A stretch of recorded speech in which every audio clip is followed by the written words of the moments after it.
Today's episode is sponsored by Squarespace.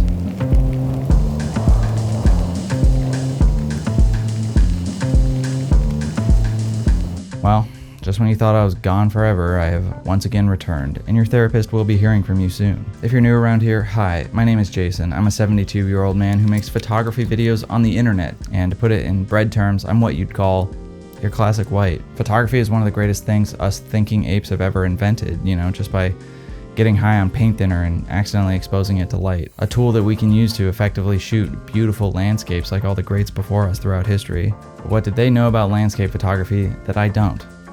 I couldn't possibly tell you that. To find out, we collectively wrangled up your grandma's favorite three photographers and booked a trip to visit our neighbors who don't like us in the Great White North, specifically Banff National Park and the surrounding parts unknown, to capture more shots for the portfolio. Hopefully, landscape photography. It's definitely not my area of expertise in the slightest, but I have taken quite an interest in it over the past year or so, as I find it quite difficult to pull off. I learned this last time that it's not always easy to juggle things like, timing the light perfectly, finding a subject, and then pulling the trigger on an interesting image that has layers. However, one of the pieces of Ford that I usually travel with, David, is quite a good landscape photographer. So if all else fails, I can probably just copy him. But to understand David's workflow, I fear that I must become David.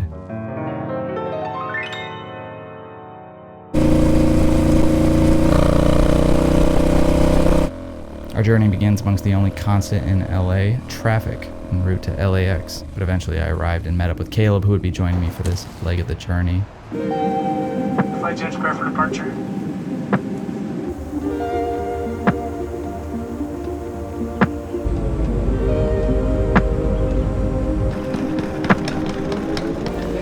B-roll God.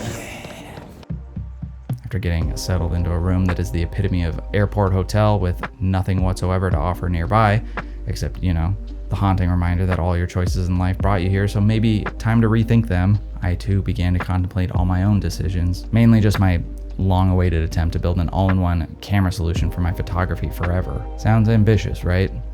Let's get into it. No, wait, let's get pizza first.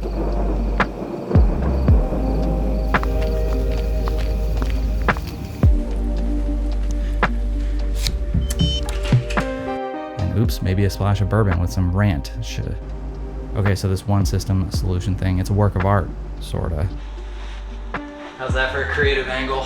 It begins with my Hasselblad 501C, a 1990s mechanical beast that is modular, meaning that if I have several backs, I can hot swap them out at a moment's notice to shoot different film stocks. I'm here hoping that this keeps me intentional in my photographic choices, a constant battle I face when I'm out shooting. So I purchased an extra A16 back. Yeah, 645 on a 6x6 camera. You're pissed off, I'm pissed off that you're pissed off. Nothing's ever gonna change, so whatever, let's just keep this thing moving. I love it when past me transfers the take up spool to the other side ahead of time. Past Jason seems like a cool guy. So I loaded up my three favorite film stocks, Ektachrome, Cinestill 800T, and Campmere 400. But a one system solution implies that every look that I want to shoot on one camera can be done, right? Well, yeah. Daddy's got a little dirty secret for you, but we're not there yet. We'll cover it later when you've had a chance to cool off. After all, I'm sure all this photography nerd talk has got you pretty hot and bothered. Might I recommend some Microsoft Clippy fan fiction to keep you going? My book club absolutely hated it. Smile. Anyway, yeah, I also brought my Canon WP1 and power loaded some E100 in it for snapshots, so we can already throw my lame intentionality excuse out the door before I even shot one frame. Unfortunately, in an early sign for the times ahead, David and Birgit, who were supposed to meet up with us that night, were already delayed out of New York City and stuck in Toronto for the night because of a storm. Hopefully, we'd see them tomorrow night. Good night, little boy. Good night, baby. I mean, my camera. Okay. Nice save.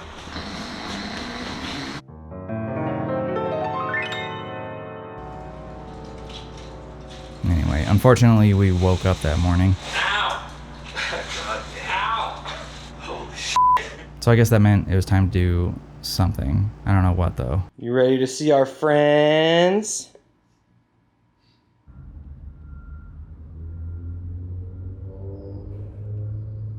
Eventually, David and Birgit the goat, Beer Goat, finally came through from their travel delay. They picked our asses up and we collectively made a beeline for the mountains, which got David pretty jazzed. So he started loading up his 4x5 holders with a little assist from the big dog. Well, start the clock.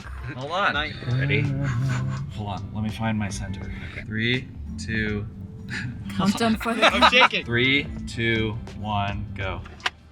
Where are we at? You closed it? Show us the time. 10 minutes. I can do better. We hit a couple speed bumps and all the trays went everywhere and got mixed up. Yeah. So it took you 10 minutes, but you also messed up. Okay. Thanks for the recap.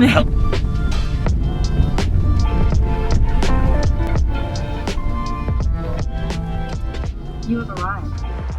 Our first location, it was Our actual first location, a bridge with scenic views of the mountains.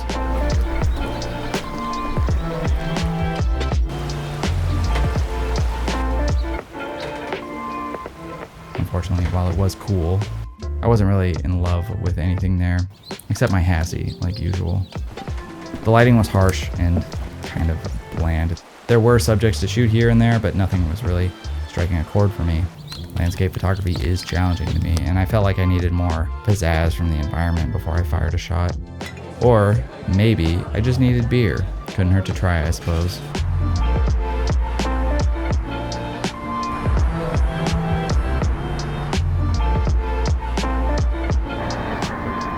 I mean, what? What? Huh?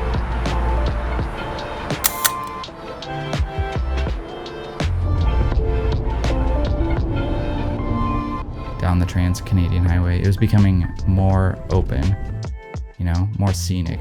The mountains getting taller and wow, it's f***ing fuego! Look at that! and already more combative in the car than usual. Man, Be happy, Jason.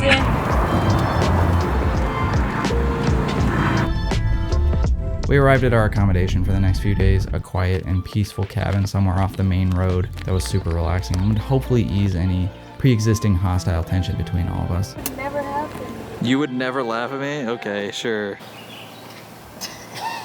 What is my natural risk? Just act normal. That's fine. I want this. Oh wow. What the hell? It's kind of nice. Damn. Wait, so how expensive was this? You don't want to know. We'll never financially recover. Oh shit. Dope. Inside the cabin, I finally took a photo worth showing, and it wasn't even remotely close to anything landscape, so feel free to close the video now and, I don't know, smash your laptop on your desk if you feel like the title of this video just lied to you. This image from the Canon does look suspicious though. Let's see how the next few turn out. I did bust out the Hassie and pop off a photo on Kentmere, but it wasn't very good, so let's hop in the car and head out to find some evening light somewhere. I want it! You're trespassing on my property! You know which my yard! I'm all of it! Daddy, chill. What the hell is even that? Anyway, looking like a goddamn Mountie, I started to wonder where the hell the light went. Good question. The clouds rolled in and the photography quickly demanded a huge sacrifice from me. I'd have to like try or whatever. My worst fear, how do you take compelling photos in subpar lighting? My solution was really just to search for interesting subjects. I've been collecting photos of memorials the past few months because there is inherently tragedy attached to them, and that makes a photo compelling, I think. I popped off a few other shots of, I don't know, basically nothing as well. Just looking to capture symmetry or a sense of emptiness wherever I could. These shots on E100 aren't anything great. I fear it to be true.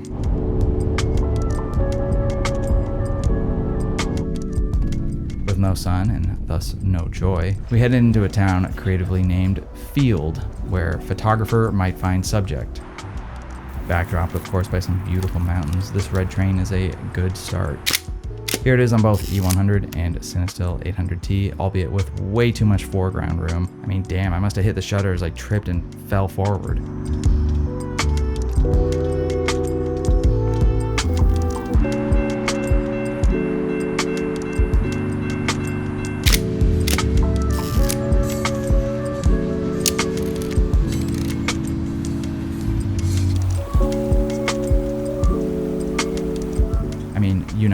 There's always the warm-up shots, the rough drafts before the magic starts flowing. But yeah, I mean, these were just simply another level of disappointing. If the weather were to stay like this, it'd be a tricky few days ahead for us.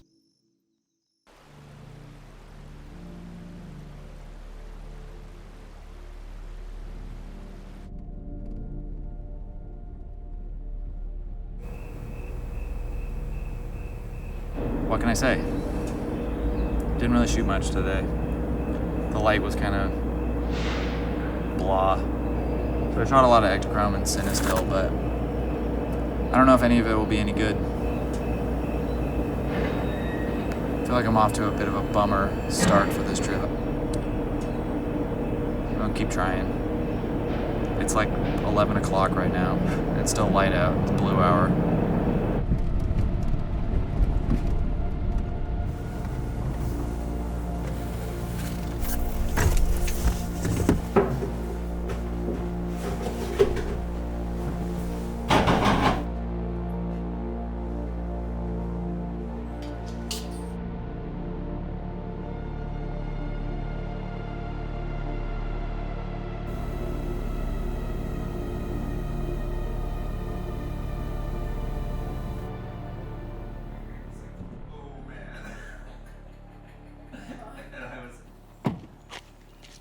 That morning, we set off to find the best food and coffee in town, a difficult task, all things considered.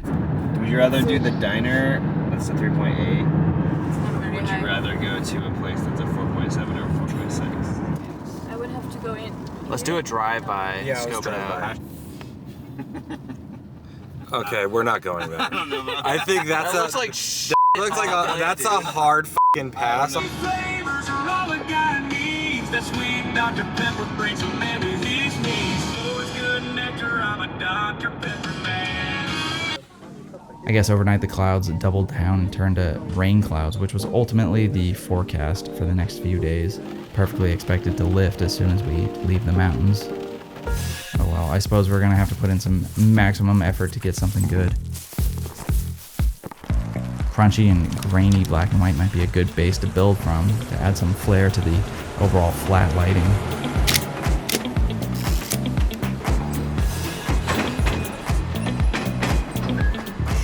Okay, I thought something was up. This in the Canon point and shoot is absolutely f***ed. What the hell happened? Honestly, I have no clue whatsoever. I have exhausted every possible solution for how this could have happened, and I just cannot seem to deworm this horse. Hear me out. This was a fresh, unopened roll of E100 straight from the factory. Unless maybe the DX code was misprinted on the cartridge, the automatic camera should have read 100 ISO. Even if it couldn't read the DX code, it should have defaulted or I guess errored out back to 100 ISO regardless. It wasn't a developing error either. The key code info on the developed film looked normal, and the 2 rolls of E100 that I would load into the camera after this one were fine. So it literally all just makes 0 sense. Other than like the photography gods being like, sorry bro, you can't just take the L on this one. It's gotta be a complete technical fucking over of legendary proportions. Whatever. At least the scenery was beautiful to look at and the company was pleasant. Jason, you got one f***ing gun.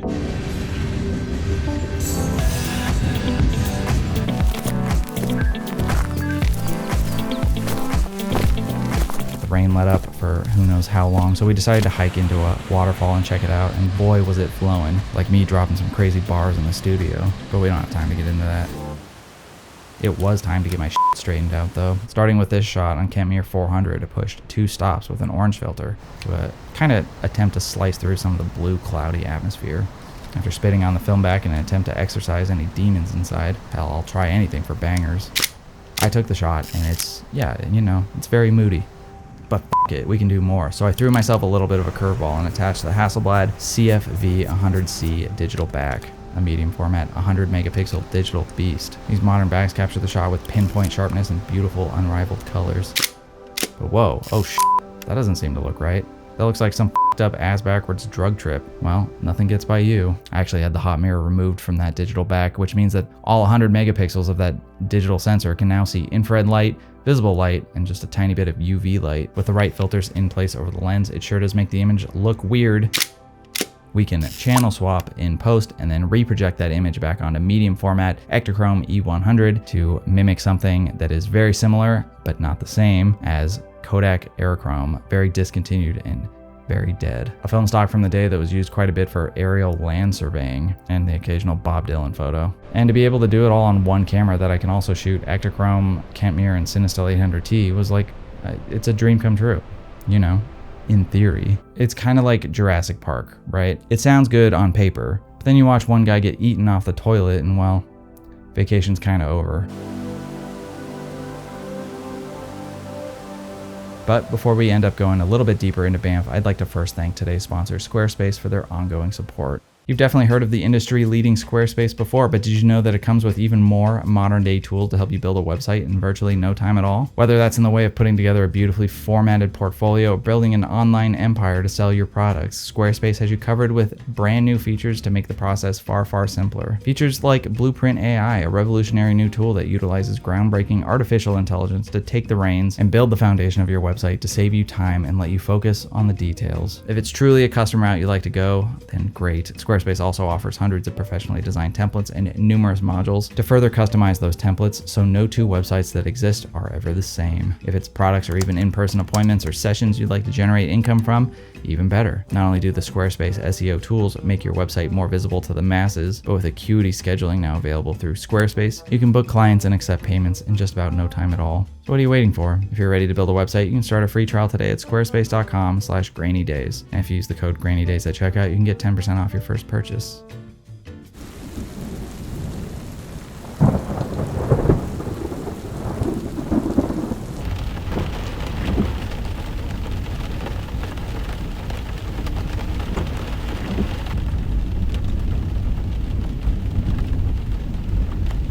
That's an ES3. You have an LS400. More powerful. Just remember that. Anyway, with the rain back for more downpour, we showed up to Emerald Lake, only really to camp out on the lodge next to the fire as we waited for the weather to let up. But hey, whatever. Luckily, my water-resistant cannon was still being shitty.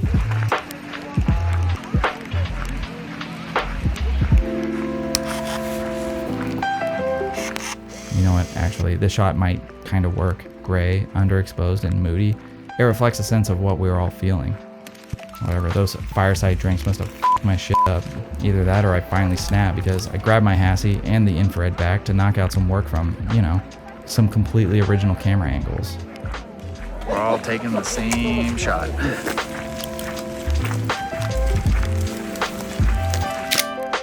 These violent infrared shots actually give life to the otherwise almost currently colorless setting and are among some of my favorites from the trip. Especially this one. I mean, it's damn near perfect. Interesting bubblegum colors, a nice subject with a pop of yellow perfectly framed in the lower third corner, and atmospheric clouds in the deep background. It's a winner, and this log thought so too.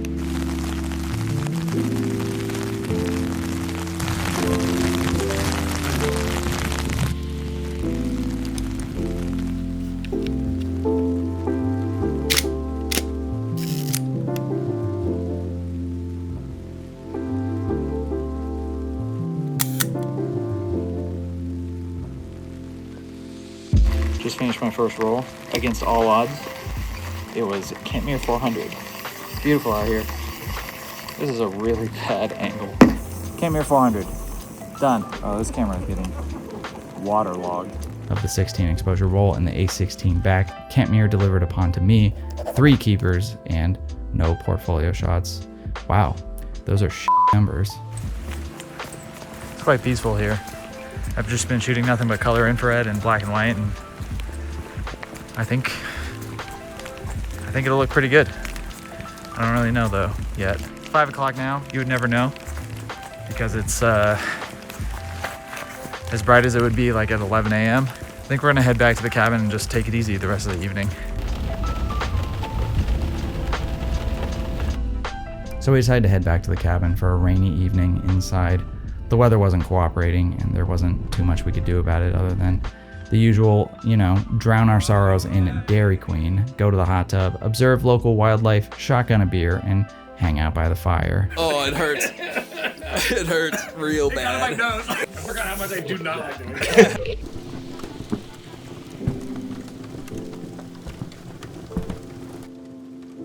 With 9 o'clock rolling through and it still being brighter outside than anything my underexposing ass cannon point shoe could produce, we decided to learn more about the history of Canada. It's mostly text. I'm already checked out. Maybe if you read the text, you find out that it's actually really... We don't have all day for that. Wait, you don't know how to read either? I'm not alone? No, I didn't say that. I don't know if it changed. It didn't change Canada. Canada. Why are you telling me this tonight? Did you really think this was going to change my mind about you? I'm someone capable of courage and sacrifice. Why is she panicking?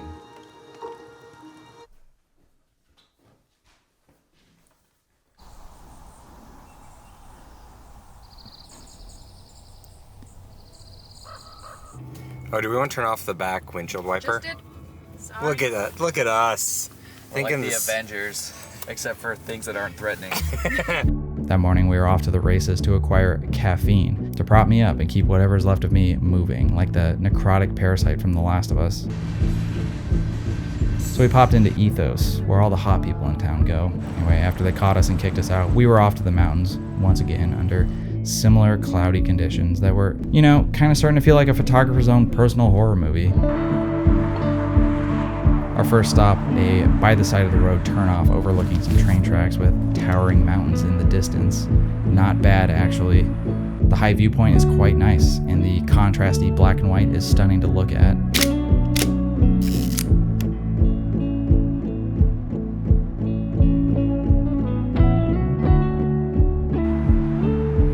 Comparatively, Ectogron really couldn't hold on to the light over the mountains. That's slide film for you.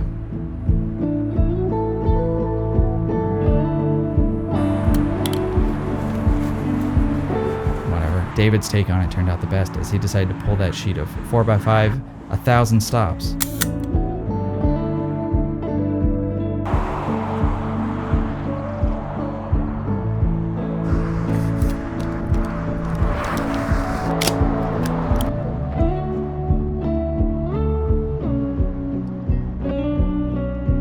Are we swinging back towards the house or no? How do we what? How do we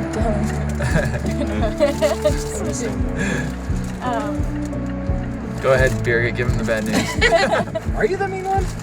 I always feel like... Whoa, stop yelling. Gaslighting.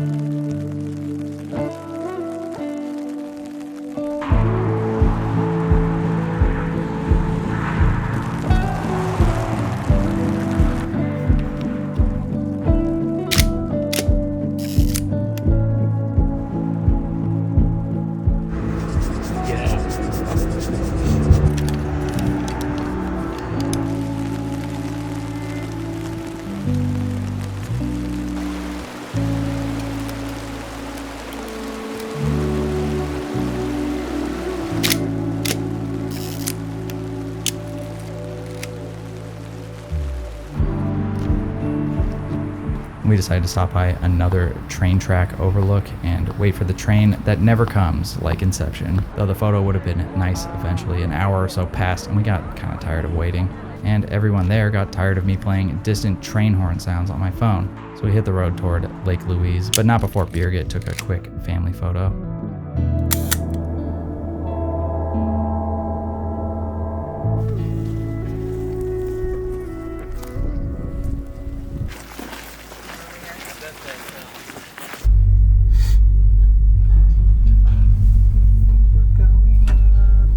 I could fit my head through the top. Yeah. Your head. I drop it. On the lift up the mountain, I shot more underexposed and assy Canon point and shoot shots on E100 that would have been fine with just an extra stop of light. If I had one!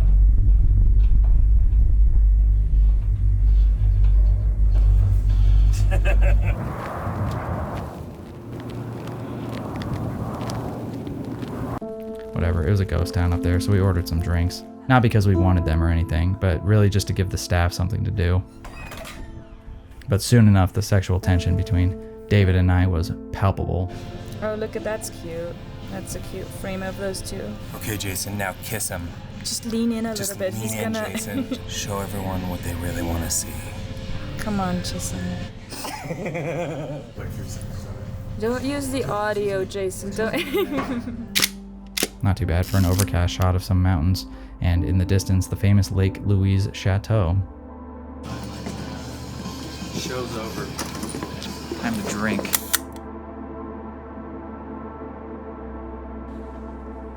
A few espresso marts and some light snowfall later, and it was time to wrap it up. I wasn't really feeling any creative inspiration out there. The weather was not helping with that.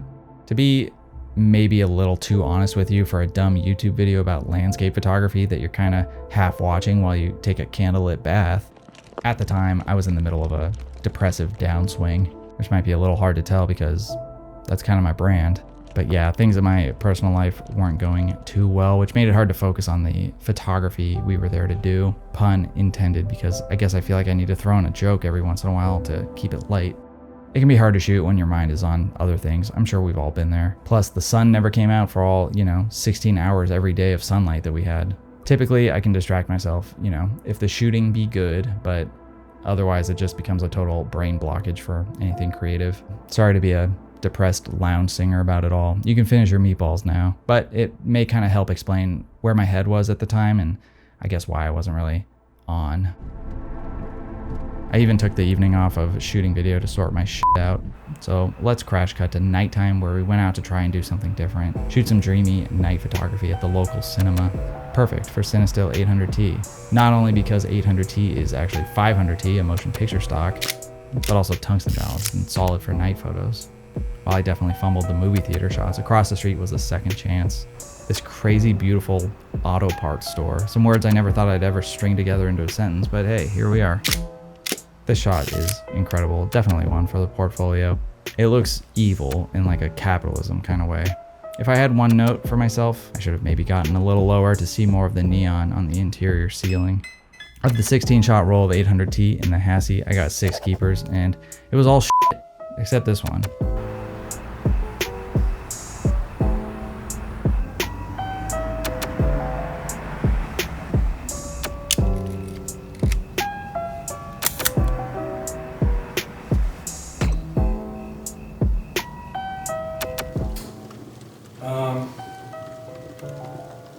I don't have a presentation. The closest pin is 4 hours away. So we gotta go like pretty far. Yeah. And then kind of circle. Oh, okay. Why don't we try to knock out like 1 or 2 pins by the end of tomorrow, since it's 4 hours away, and then find a place to stay somewhere out there, and then try to just kill the rest of these pins on Monday. So make tomorrow better than today. That's my motto. Clink. Clink. And also, the beginning of today kind of rocked. It just got started off. Yeah, it started off stronger than yesterday.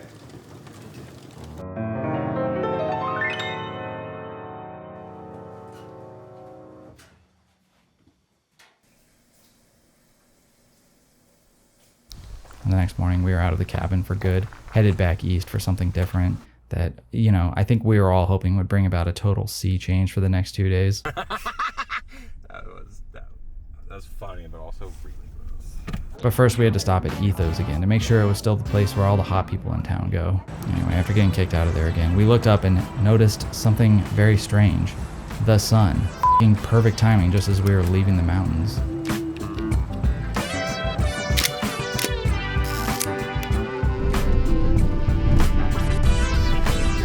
Whatever, I suppose we can pop on through for last minute shots. After all, I think we were all in good spirits that morning.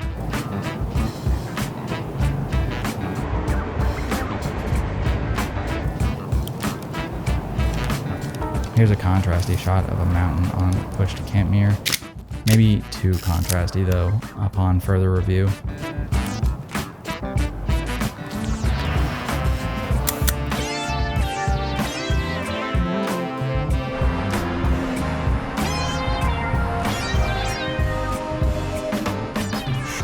And here's a shot of a beer goat that is severely underexposed. Yep, still not done with that f***ing roll, but hang tight.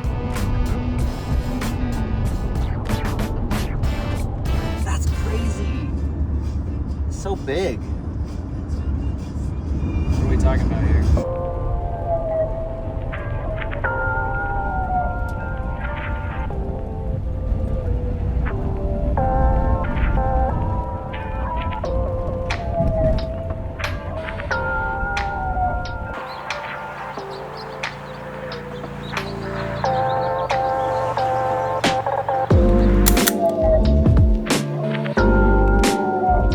Heading towards another break in the clouds, we stopped at Bow Lake, and it was finally time to get that shit out of my Canon and replace it with more Ektachrome. Honestly, I should have curb stomped that roll and just disavowed it right there in front of an audience of horrified onlookers. But it's not like I knew at the time that the roll was gonna be shit.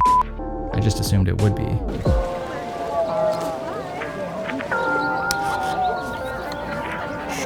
Here we go. That's what this bum-ass camera should have been shooting.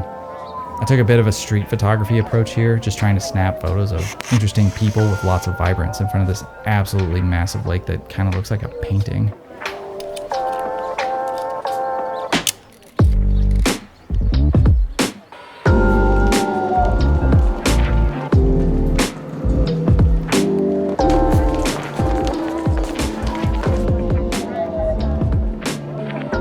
While David was using large format photography as a dating app, we were getting down to business at the Overlook. I continued my land streetscape blend approach here, and I'm quite happy with these.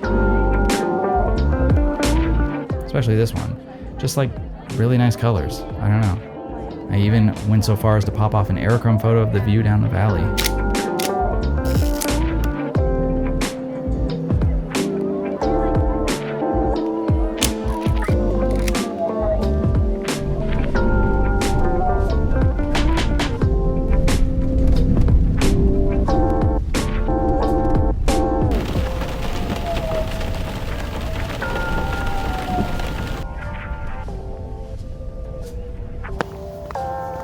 In town, we picked up some coffee amongst other fun substances before we said hasta luego montañas and hit the endless arid plains outside Calgary. Though we were dead sleepy from the long drive and photography was kind of the last things on our mind, we would soon be brought back to life through Sabrina Carpenter literally 30 seconds later. Which was perfect because we eventually crossed paths with an old dilapidated building. With it being like 10 p.m. and the light finally hitting magic hour, we popped out HOTTOGO. Okay, no more pop music references, sorry.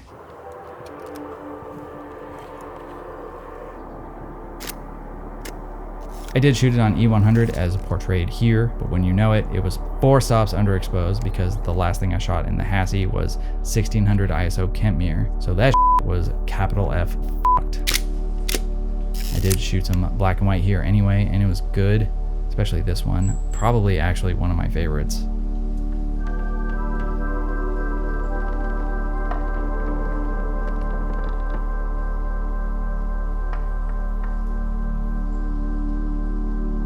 The light held out for just barely a little longer as we arrived at one final location for the evening. Some old, I don't know what these things are actually.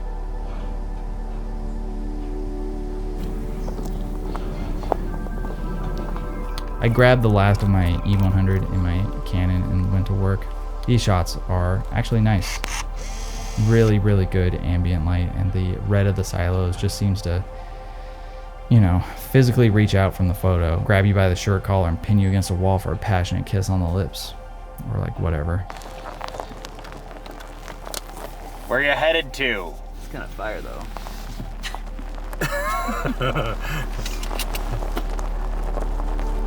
They don't stop coming, they don't stop coming.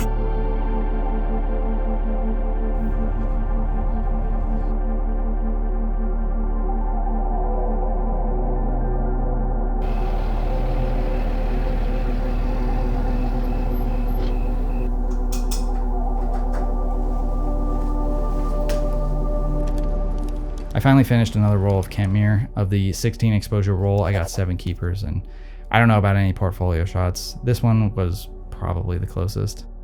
I did final a roll of medium format E100 as well. The first complete roll of the stuff. Sadly, a culmination of 3 days of work.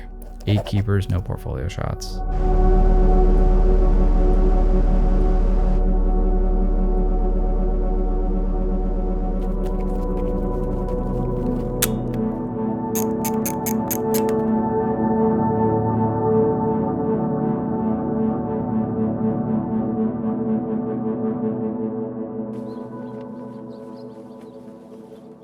That morning we were out in a boot on the road looking for, our usual pieces of crap just off the highway, and we actually found a few at first glance when we, looked in the mirror. But first, a quick reload. Of the 36 exposures of E100 in the Canon at WP1, I got 11 keepers and maybe 3 portfolio shots.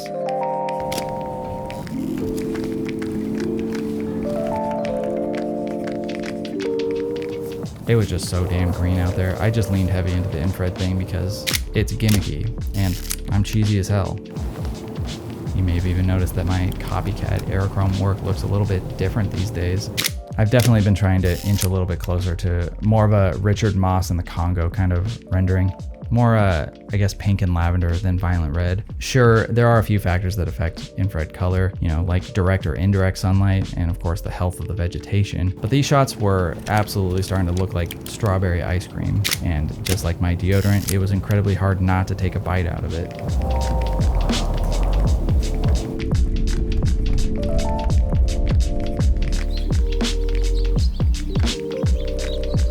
It wasn't all abandoned out on the plains. There were kitschy old towns like this one that provided subjects aplenty. For E100, that can be quite a task with the bevy of filters stacked on front, including the ever-important polarizer filter, which cuts through scattered atmospheric light like magic. You know what? Let me show you what the polarizer's doing. No polarization. Polarization. Did you catch that? Seriously, I don't know what kind of alien wreckage they pulled this technology from, but I'm glad it's here. Anyway, I didn't take the photo because I'm a coward, but this shot on the Canon isn't bad.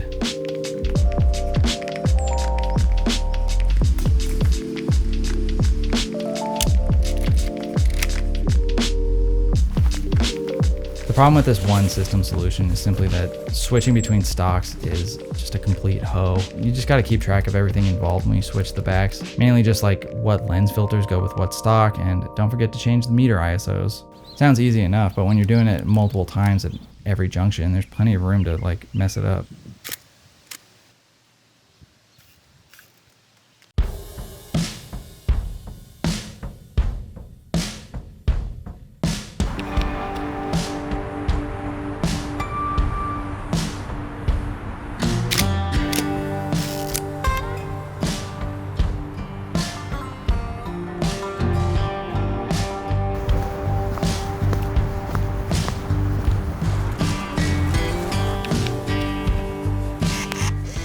Now we're cooking, and whoops, we accidentally left the gas on for 3 days.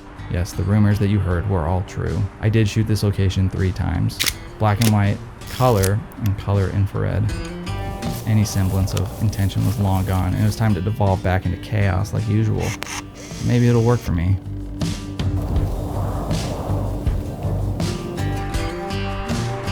After passing through a place called Boner, Canada, we decided to eat some chili and have some coffee for the long, bumpy road ahead. A road that would yield potentially our greatest location yet. So for the first time all trip, we excitedly grabbed our gear and spent an hour in a total photographic playground, waving to one another from afar. There were subjects aplenty here. There was lighting, there were puffy clouds, and there were buttes, though I'm not really a butte man myself. Let's do this linearly for once, starting with E100 in that Hassie. It didn't work. The colors weren't very vibrant. Here's something similar on the Canon, but you can kind of get the idea.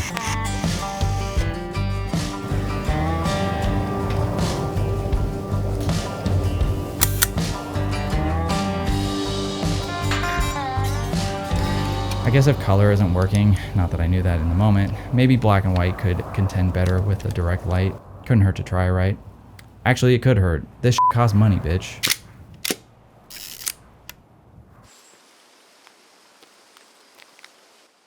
These two churches next to one another, clearly locked into a religious turf war, were quite interesting with the hilly backdrop. And there was even an attack dog on site, too.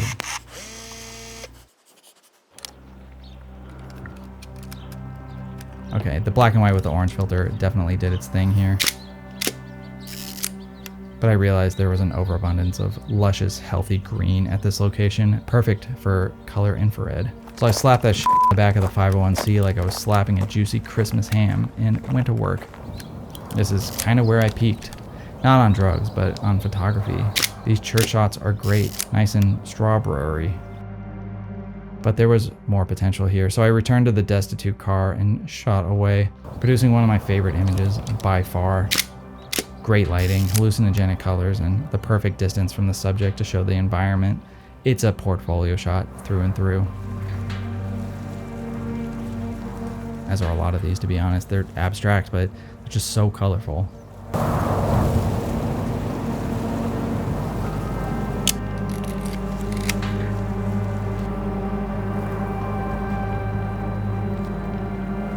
Right.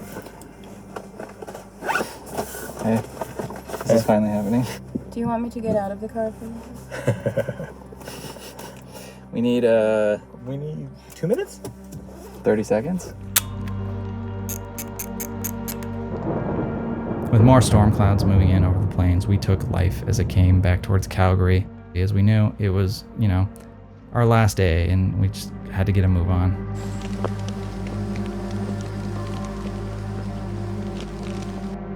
We made it to town. We found a hotel room, dumped the rest of my ectochrome in the cannon, just absolutely flashbanging my cohorts like we were soldiers f***ing around in the trenches. David did this thing, I don't know. We got pizza, beer goat, took some cute photos in the park, and that was kinda it. The next morning, the sun came up on a clear sky, the likes of which we never saw the whole time we were there, but it's okay. If you rely on conditions to be perfect all the time, you'll likely be more disappointed than not, I suppose. Though we were pretty much cursed from day one on that trip out there, we did manage to get out there and shoot some photos regardless. And some of those photos are some of my favorites, with some of my favorite people. And you know what, while this one didn't necessarily work out the best, there's always going to be the next one.